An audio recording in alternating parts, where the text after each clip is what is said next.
From each happily ever after, every wish upon a star. Let's break down the movies that shaped who we are. From memory lane to now and everything in between. The most famous of films to the ones we've never seen. Decade by decade, all the times we laughed and cried. And with a little pixie dust, they will all take flight. Reliving the feelings, and we're trying our very best. And if they mean the same to you, please be our guest. So hop aboard, we would love to have you as we hang with a certain mouth, the whole gang too. If you love nostalgia stuff, we hope this does the trick. Thanks for joining us as we deep dive the magic. Hi, and welcome back to the Deep Diving the Magic podcast. I'm KJ. And I'm Jeffrey. And we want to start off by wishing everybody who's watching and listening around the time that this comes out a very happy and safe Halloween. But speaking of Halloween, this film today has nothing to do with Halloween. It is our 37th Disney feature-length film from July 8th, 1958. It is a movie called The Light in the Forest. We've made it to 1958. From the first film, Snow White and the Seven Dwarfs, which came out in 1937, to now, we've made it 21 years on our journey. That's almost as scary as Halloween. But, so, speaking of Halloween, before we get started on this, what's your favorite Disney Halloween kind of themey movie?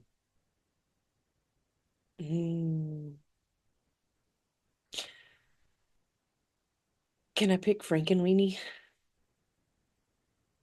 I mean, I guess it's just as much of a stretch as picking Nightmare Before Christmas. So, Well, I mean, it's on Disney Plus. yeah.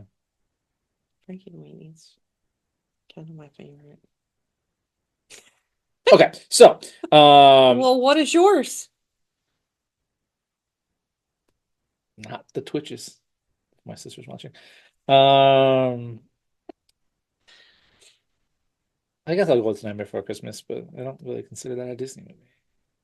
I thought you considered it a Christmas movie. It is a Christmas movie. It's a Christmas movie. It's a Christmas movie. Yeah, I don't know. One of my favorite Halloween. No? A lot of Disney movies are Christmas movies. I guess if you wanted me to pick something that was Disney, that has always been Disney, I would pick the Adventures of Adventures of Yeah, Ichabod and Mr. Toad. that's what I was. I mean, I guess That's what I was to me, saying. that's Like from like my childhood, the yeah. Skeleton Dance. Those aren't like full-length movies. Yeah, so I guess I would pick Ichabod. Or like the The Headless Horseman. He's pretty cool. Huey, Dewey, and Louie trick-or-treating and stuff like that. Those aren't like there's not really like some people are always screaming at their screen right now, but I'm probably forgetting one, but we'll get there. All right. So today, like we said, a movie that's very much not A Halloween movie. not a Halloween movie. It is a film that we said, it's called The Light in the Forest. It's a film that like I mentioned last episode that there might people might have not heard of, including myself. I had also never heard of it. It's not on Disney Plus. But before we get diving too deep, would you like to give us a synopsis and some thoughts to start? Yeah, so a young white man who spent his whole life raised by Native Americans is sent to live with his birth family and must learn to fit in with people he was taught to hate. Well, that's pretty much the film. Well, thank you for deep diving the magic. I'm just kidding. So it's based on a novel of the same name. And our friend Fess Parker is back for his sixth and final. He don't have a wife in this movie, just a heads up. So he does kiss someone though. Shh, spoiler alert. But it is Fess Parker's final Disney film. This one. But are you ready to dive in? Are you sure? I thought he was in the next one too. But Next maybe one's he animal wasn't. documentary. But Oh yeah, he was in that one for sure. No. Um, Okay, well, whatever. um, no. Sure, let's dive in. 13th live action film. Wow. What else you got? Hello Fess. That's right. Fest is here. Actually, it could also be Goodbye Fest. Hello and goodbye. It's like the band, Hello That's right. Goodbye. Hello. Goodbye Um, Fest. yeah.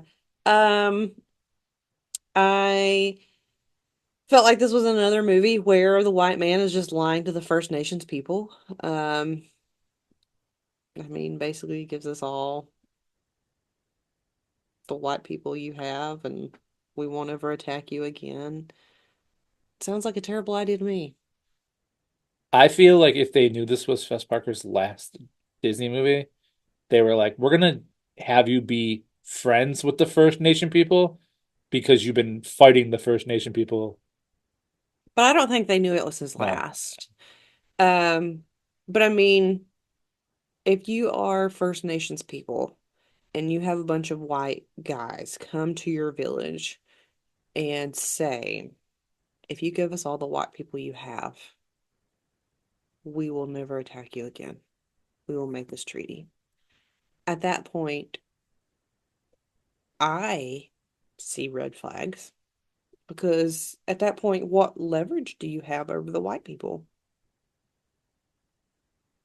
You don't have any. They're going to attack you. I'm pretty sure somebody in there said, this is a terrible idea. And they're like, well, I don't know. I'm gonna go ahead and go with it. Well, person that said it was a terrible idea, turns out you were right.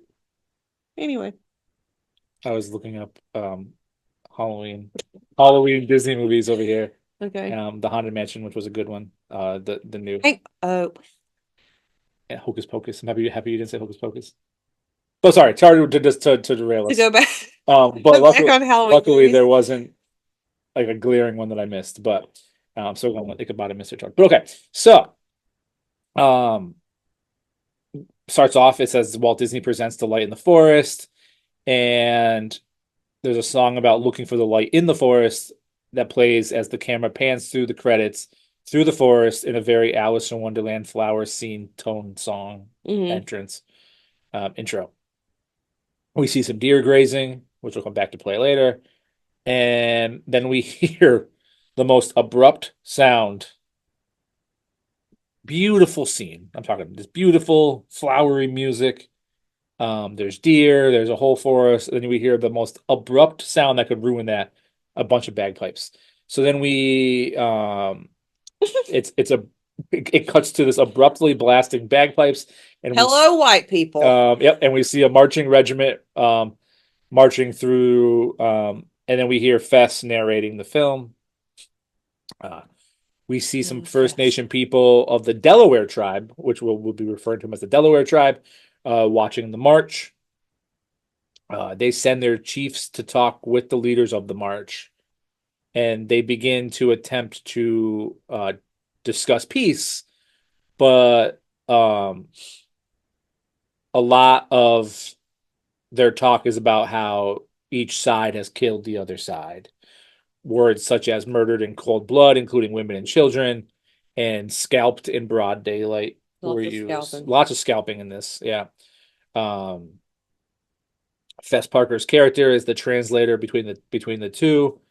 But they're so then they start talking about peace treaties.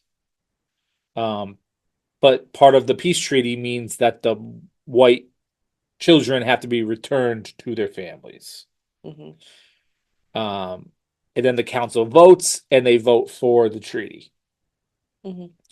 So Terrible idea. we then learn that a boy named True Son, who was adopted by the tribe, has to be returned to his former family and the white culture. But he was actually taken from them. So they allude to him being taken, right? Mhm. And it doesn't seem like a violent way. And he was taken when he was very young. To give in So to the chief. he wasn't just given to No, I know, but he him. was the chief's like.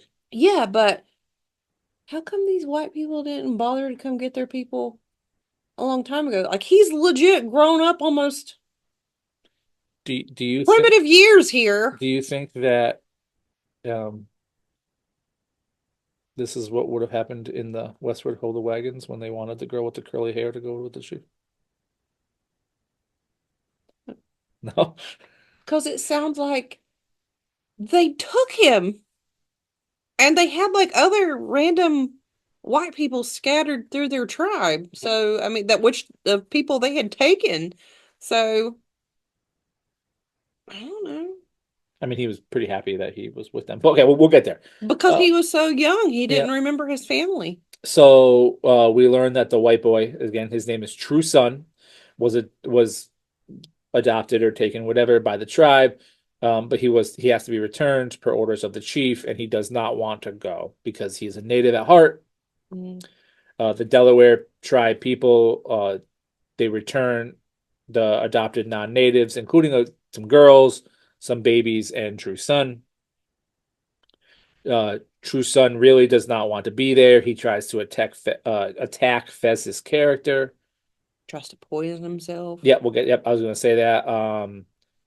But before he tries to poison himself, there's another parade march with more blaring bagpipes. That's why he tried to poison himself. Yeah. And then True Son does try to poison himself by eating a plant to kill himself instead of leaving his tribe, but Fez stops him to save him. Good man, Fez Parker. True Son's cousin from the tribe, whose name I didn't get, he kind of comes along to try to help keep him company. But they're discussing in this barrage of bagpipes music, they're discussing that they're going to secretly scalp the soldiers and then return to their tribe. And then as they're marching, the cousin gives like messages and like a gift from the chief to True Son. It was like a shawl made out of some kind of animal skin. It's going to come play I later. think it was bear skin. Yeah. Then there's more marching, there's more bagpipes, but then they get to a point where the cousin has to leave because only soldiers and their families can enter Fort Pitt. So again, True Son tries to attack Fess in the river, but he survives and says that he's only trying to protect him and his cousin. So True Son calms and agrees. He said that, if your cousin comes with you, he's going to get killed. He's going to get killed. Yeah. So then we see we get inside of the Fort Pitt, and we see a guy with the last name of Butler claiming that his son Johnny Butler, which is the real name of True Son, but True Son still begrudges his father's love. So we learn that True And how Son do is. you know it's him? Mhm. Like you haven't seen this kid since he was little. I don't know how little he was because little. Yeah. And all of a sudden, like, that's my son. Johnny Butler. I guess hopefully he had a striking family resemblance. It's true. So he was mixed in with somebody else's family. So Fess's character, which by the way his name was Dell, he's kind of like ordered to go along to help with the boy and get him adjusted and everything. And then they arrive at the new settlement. True Son meets his aunts and his uncles, but he also meets his aunt and uncle's servant girl, but she runs away scared because she's scared of True Son's people. Yeah. True Son, or Johnny, he meets his mother, but he's still reluctant about the family. Mm-hmm. The mother says that he's not allowed to leave the room until he recites his real name, but he refuses. John Cameron Butler is his real name. Yeah. But I would have to say that this probably goes down in history as one of the worst family reunions ever. Oh, it's going to get worse. Oh my goodness, it's going to get worse. We haven't met the uncle yet. So he does then reluctantly say his name, John Cameron Butler, to get him to stop. And then his mother gives him some of his father's old clothes. Yeah. And then they show him how to bathe, and they make Dell like help him bathe, not like help him bathe, but like watch him bathe. So he like Show bathe him what he's supposed to do. in like this tiny little bathtub.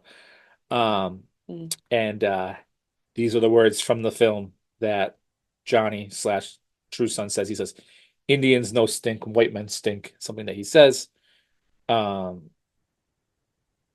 then the family comes over to meet slash re-meet John. Um, and Johnny comes down the stairs with his new clothes, and all the girls are laughing at him. We meet somebody named Millie who remembers Johnny because she was with him on the day that he was captured, Mhm. even though Johnny kind of refutes that, but she was with him the day he was captured. Because he remembers. Yeah. The townsfolk and family are very rude to Johnny. They're rude to him and about him. And then we meet this gentleman who I'm going to say the most negative things to about as we go on. He's the uncle. His name is Wilsey Owens. He's But I don't think it's his uncle. I think it's her uncle. whose? The No, girls. it's not. Yes, it's the girls' She's uncle. his servant because her family. It's It's his uncle. no, it's her uncle. Look it up. It's his uncle. I'm pretty sure it's her uncle. It's his uncle. It's her Um, uncle and aunt. it's his uncle. Um, Uncle Wilsey Owens, he's the absolute worst. We learned that the girl from earlier, her name is Shannon Doe. Shannon Doe, she's in service to the Owens family because her family was scalped by True Son's kind. Hmm. Um, And she went to live with her uncle.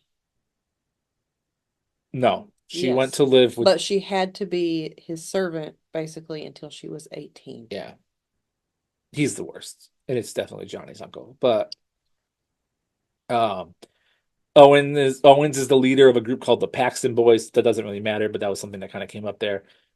Which are all very mean people. Yeah, especially Uncle Owens. But um, they begin to fight, and Dell steps in and says, if he touches Johnny again, I'll have a problem with him. Um, and but then it cuts to the next day, and True Son is working in the field, and dirtbag Wilsey Owens is drinking while angrily watching him. He tells Shenandoah to fetch Johnny's clothes that he came with, his True Son clothes. Did I mention he's a piece of garbage?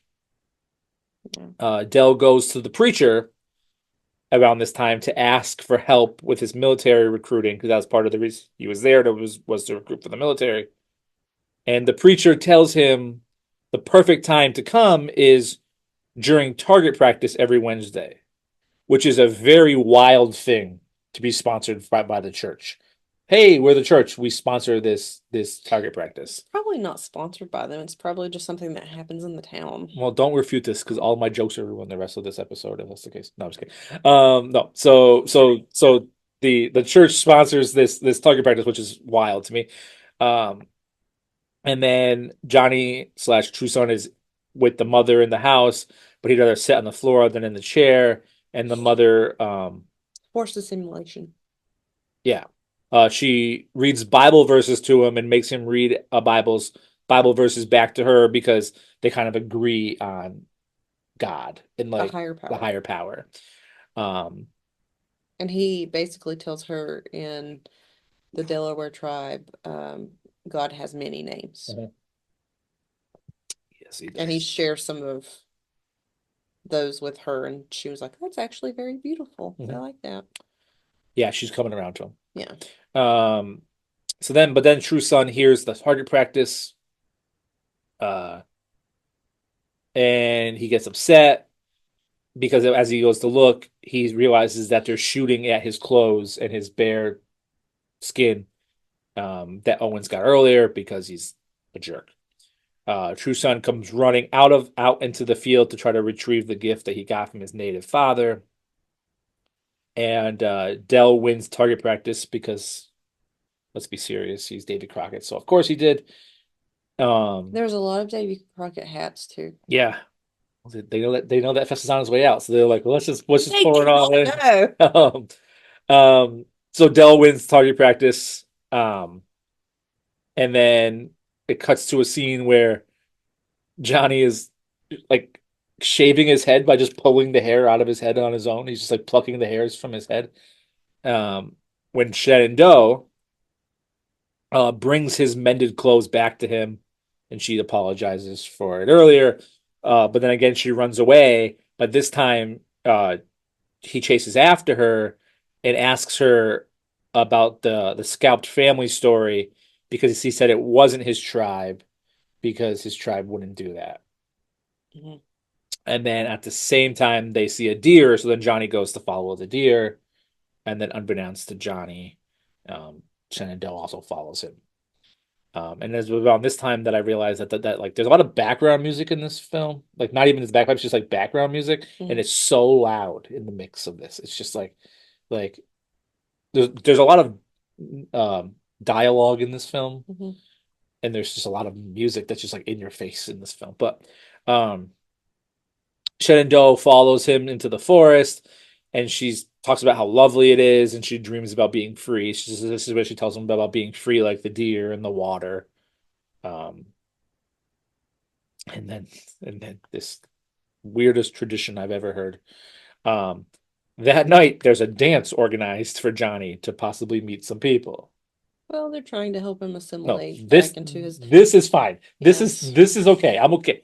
Like if I ever have to move somewhere, you can throw a dance for me. Like I'm okay with that. But this next part is weird. Um, so whatever. They're trying to teach him how to dance or whatever. But this, deep dive in the magic pod at gmail.com because I want to know if this is a thing that you've ever heard of before. But um, they bake a cake and they hide a ring in this cake, but they intentionally put it in Johnny's piece because he has to give this ring to the person that he likes the most. So again, deep dive in the magic pod at gmail.com if that's something that you've ever heard of before. Let us know. But so then Johnny slash Tucson is confused by this, so he gives his ring to the person that he likes the most, which is Dell. Good And old Fess Parker. but again, he's been nice to him. He's Yeah, been like his confidant throughout this. Um, but then everybody laughs at him and says that he has to give it to the girl that he likes the most. So then he very cutely gives it to Shenandoah. How do you think Shenandoah feels? Well, again, He sh- likes Fess to Parker's to be character better to than be her. fair, she's run away every single time except for the last time. They have one conversation about a deer and this girl being enslaved, whatever. He's like, oh, I'm your second. So then he gives it very cutely gives it to Shenandoah, but then is told that he has to kiss her, but he says that his people do not kiss, and then Shenandoah then runs away, shockingly runs away, causing Johnny to chase after her, but then also so does the drunk piece of garbage Will C. Owens. Also, in all the notes that I read about this, it talks about that part of the reason that he hates this so much is because he was also in love with Shenandoah. So if he's the uncle, that's even creepier. But It is creepy. 'Cause, well, technically, from what I understood, it wasn't her like biological uncle because I that doesn't make it believe any less creepy. But yeah, I think it was her uncle by marriage because I okay. think it was actually her mother's sister was her aunt. Oh. From the way I understood it. Yeah, I understood it differently, but that's okay. So then And that's why she went to live with him. the drunk man starts to say that Johnny tried to kill him when the rest of the people come out to check, even though he didn't. I'm pretty sure he just threw himself down, didn't he? Yeah. So then True Self slash Johnny just takes off running, and Shenandoah and Dell go to find him, where he says that he's actually gonna kill Wilsey, but Shenandoah says that killing only leads to more killing, and she hopes that he doesn't grow up to be like Owens, and then she runs away herself because she's the queen at that. Um, and then Dell starts Dell starts talking about how he's been thinking about claiming some land in the area, kind of in the forest that Johnny was looking into, and we think that's going to be for Dell, but really it's going to be for Johnny, which will play a part later. Um, and they talk a lot because there's a lot of dialogue in this, and then this is the part where it shows that he's not buying the land for him. He's going to get the land for Johnny, which upsets this lady whose name I didn't get. She was kind of the person that's kind of been helping him throughout the film. She's had He's the poor love interest for Fess Parker. she's had eyes on him. But She Ja- obviously hasn't seen any of his other movies. Dell, maybe she likes being left alone. She's like, perfect, leave me alone. He's Um, an introvert like me. so then Dell and this lady, they kiss. So that proves that Dell is not part of True Son's people, clearly, because he kissed her and they don't kiss. But then Dell leaves. He goes back to the military, and we'll see you later, my friend. And he says that they can't make a claw horse out of a wild cult, so he has to go back to the military. Yeah. But Dell does tell True Son that he will claim that it's not English what I wrote there. I don't know what I just wrote there. But Dell does tell Johnny slash True Son as he was leaving that he's going to claim the Pineywood Mountains for him. That's near the forest that he loves, and he says goodbye and he leaves. But then Shenandoah comes to visit Johnny around nightfall, about how she has to find a way to get away from Wilsey, how awful he is. Once her servant term is up, like you said, what, 18, 19? I thought she said 19, but 18 years old. She's finally gonna just go, and even if that means she has to get married to get away from him, she does hope that the man that she marries thinks that she is pretty. And then Johnny doesn't want her to marry anyone else, and they kiss. So clearly Johnny is a liar. And No, he was just embracing his white roots. that's the excuse he gives. He thought he was gonna That's try just the excuse he gives. He was gonna try out the new culture. So they kiss, and it's a very cute scene. But then during that very lovely scene, it's interrupted by not bagpipes, but it's interrupted by gunfire, which Johnny then goes to assess, and we see that his cousin from earlier has come around to try to find Johnny, but he brought one of his friends from the tribe with him, but the white man had shot the friend. Yeah. And then we see Mr. Dirtbag Wilsey. He starts to come at them with the gun, but they attack him, and the cousin wants to scalp him, but Johnny slash True Son stops him from that. So the two of them run away before they Because get he killed. didn't want it to happen in front of Shenandoah. So they end up running away because they can't bring Shenandoah with them before they can get caught. They throw Johnny's new clothes into the river, and they steal a canoe to get back to their tribe. They thought it was rather humorous that one of his shoes floated. Yeah, it was a whole big scene. Completely Hysterically cry laughing that it was floating, and it sinks. Yeah, and I was just like, completely side note. But if anybody's ever seen the movie SLC Punk, where they spend like half the movie because the car keeps floating in the water, that's like what this scene was about. Like this shoe. Sorry, completely tangent there, but but so they throw his new clothes in the water again. His shoes floated. Float. I don't know why I said floated. That's not English. So they steal a canoe to get back to their tribe, but as they arrive, they first run into the brother of the slain tribes member, who's trying to find out where his brother was, and then when they find out that his brother was killed, he says that he has to avenge the death, and the way to avenge that death is a warpath for 20 scalps. Thoughts on 20 scalps? It is a lot of scalps. So that changes the whole trajectory of the movie. Around this time, Dell is back with the military, and he is instructed by the military leaders that he has to go downstream to stop some settlers that have been illegally claiming land. So here's the government trying to tell you can't take land. I, Davy Crockett. So then at this time, Dell is going on his own little adventure to stop these settlers from stealing land, which will come back into play later. We also learn that the Delaware War Party has already acquired 15 scalps.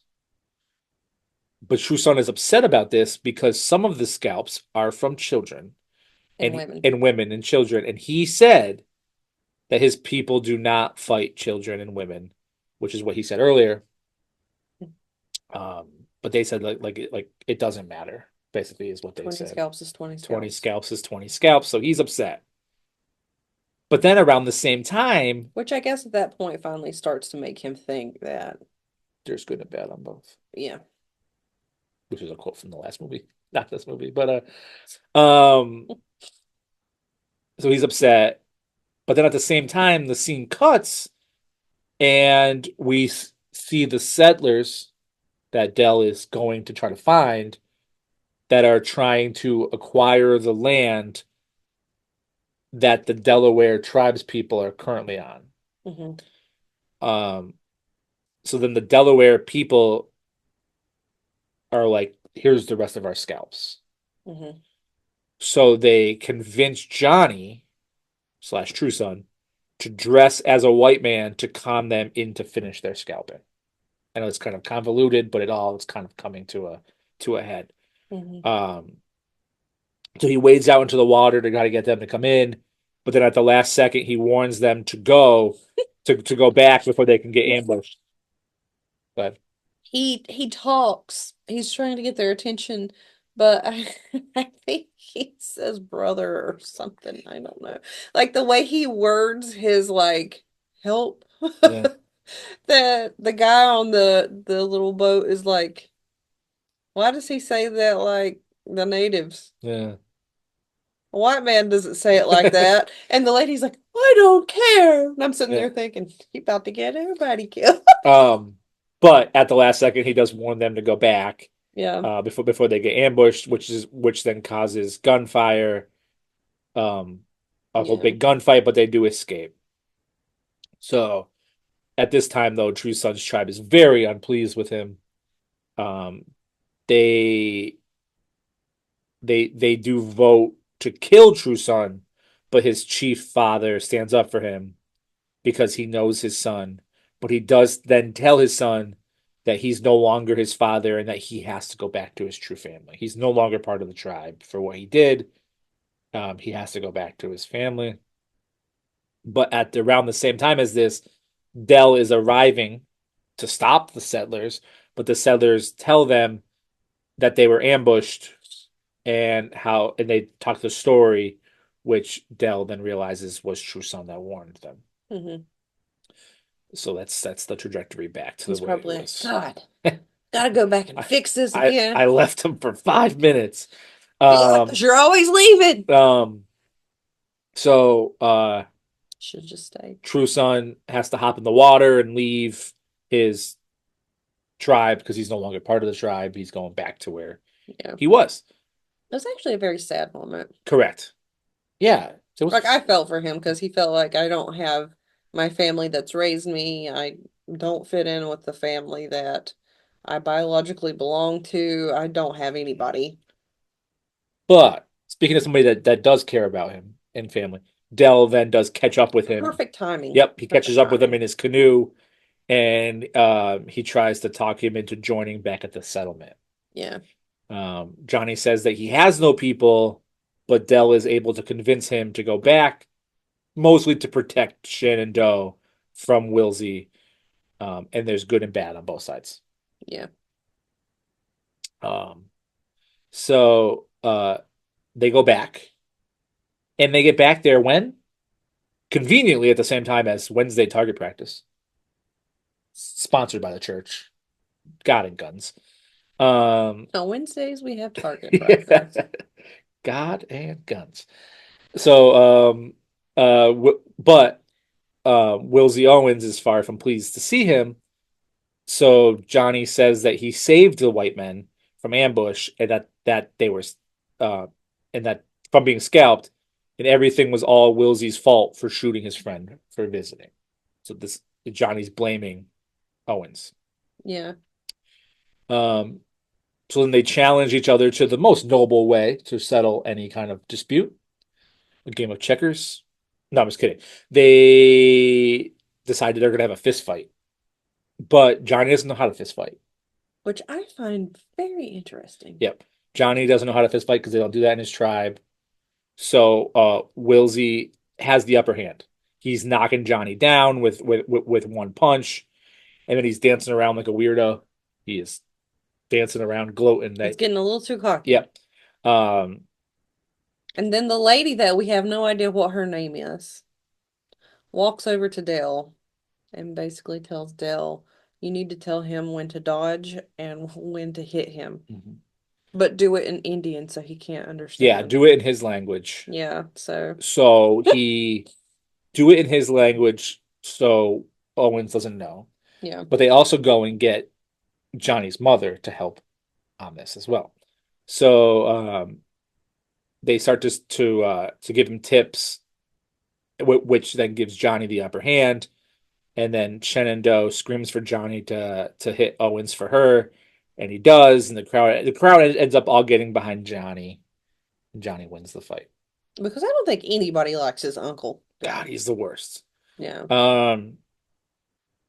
So he ends up getting the upper hand, and then Wilsey ends up getting all woozy, and he uh ends up shaking Johnny's hand and walks away because he lost. Although, because when they first got into the fight, he said, let's see if you're actually a white boy or whatever. And then he shook his hand and goes, yeah, he's a white boy.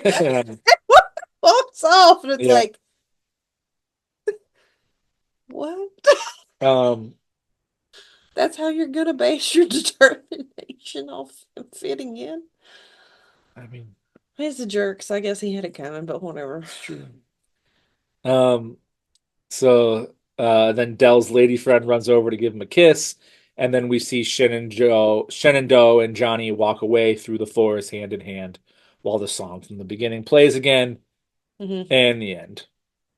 The end. There's a lot of dialogue in this movie.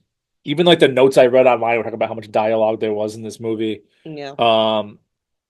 It's not a very appropriate children's movie. It's kind of inappropriate. But I would love to hear your ratings and thoughts on the film. So,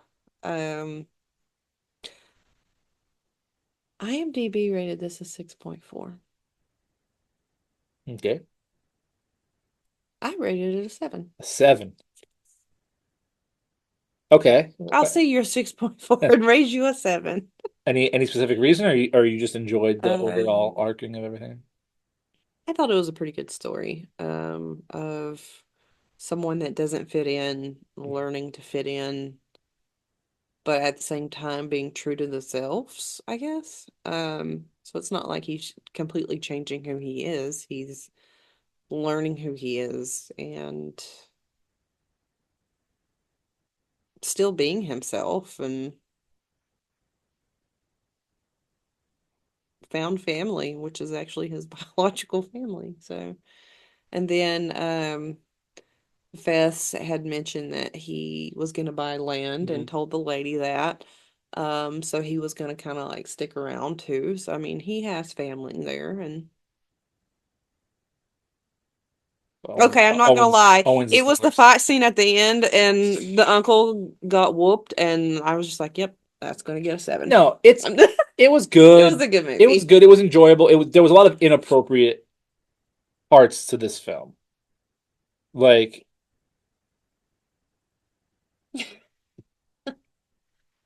there's a reason it wasn't on Disney Plus. Yeah.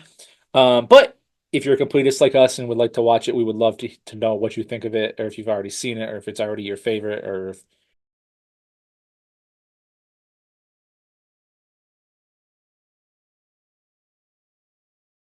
But again, yeah, actually, before we get into the next step, we have a list upon a star. So you rated this a 7. Does this 7 make your list upon a star?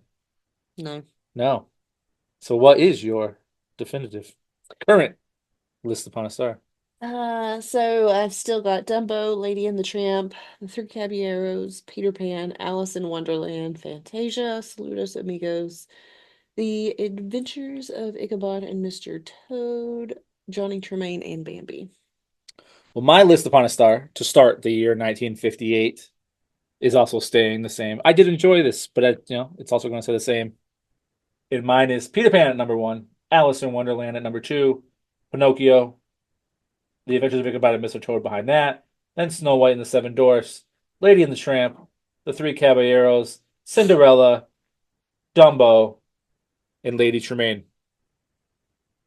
But again, like we said earlier, I hope that everybody has a fun and safe Halloween.